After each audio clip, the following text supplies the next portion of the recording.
Welcome back. 44 minutes past 8 here in Paris. It is time for Media Watch. I'm joined by James Creedon for a look at all that's happening. Good evening, Melissa. Good evening. On the internet and new media sites. And of course, the Israeli army and Hamas, of course, are the big story. And they're engaging in this social media war. That's right. There's a big drive, Melissa, on social media to, I suppose, win over the support of internet users, and it is being used as a tool to get their message out there. So just to give viewers a look at some of those initial tweets that launched, indeed, the offensive, because it was announced on Twitter before it ever happened. The IDF spokesman, the Israeli Defense Forces spokesman, tweeted this amongst other tweets: "We recommend that no Hamas operatives, whether low-level or senior leaders, show their faces above ground in the days ahead." Now, there was a response to that, Melissa, by Al-Qassam Brigades, that is the Hamas military wing. "Our blessed hands will reach your leaders and soldiers wherever they are. You opened hell's gates on yourselves." So very colourful language on both sides, and indeed it sort of degenerated from that into something that was rather. It was really they were no holds barred. So you can see here that Ahmed Jabari, who was the Hamas's top military commander, who was eliminated, as they point out there. Indeed, the man killed on Wednesday, whose killing triggered this latest this latest showdown. That's an right. Extraordinary post. This is what they were posting on their Twitter page, and indeed they've posted the video, which was taken from an Israeli drone, which actually bombed the car, and that was how Mr. Jabari died. So you saw then on the other side videos being posted by the Al-Qassam Brigades on their Twitter page of rockets being fired into Tel Aviv, which is, of course, as you were saying tonight, Melissa, a first.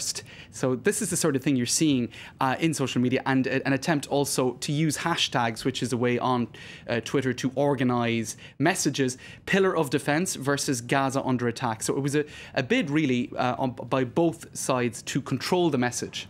Now, we're not just hearing about the main protagonists in this latest escalation of violence tweeting and expressing themselves on the internet, but the victims of the latest conflict are as well. That's right. Now, this is it's a very tragic story. The man pictured here is a BBC picture editor by the name of Jihad Mishrawi. Now, he was the cameraman for the Middle East Bureau Chief Paul Danaher, and his house was bombed.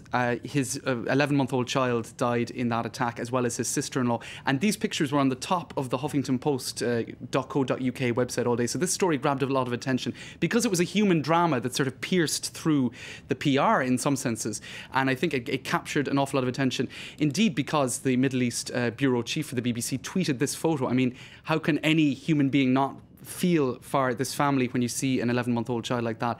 And so, you know, human drama, a human tragedy, getting through all of that. And these were photos that were tweeted as well by Paul Danaher of the house in question. So that gathered an awful lot of attention today. I suppose a way of showing that while Twitter and social media can be used for communications purposes, it's also a tool for every man on the ground to get their message out there. I suppose what's interesting here, though, is it was a journalist who was tweeting photos of a personal drama that he was attached to. So it's sort of perhaps blurring the lines, but the BBC stood behind him on that one.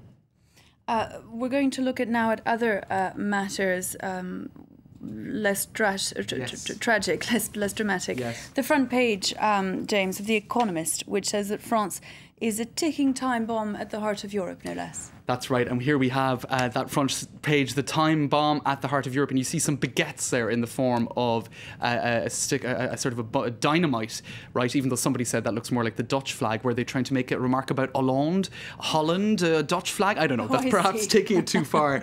But they were saying the crisis could hit as early as next year.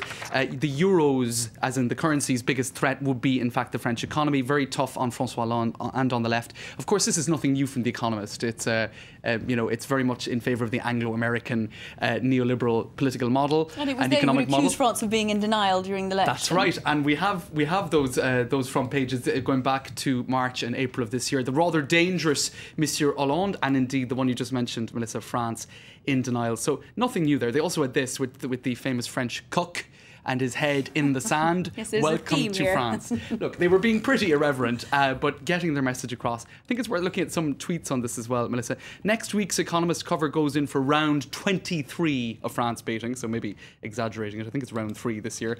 And this one in French, La France est à The Economist ce que le burqa est aux hebdomadaires news français. In other words, French news weeklies tend to be a little bit obsessive about putting the issue of the veil on the front page, and it seems to be the same for The Economist with France.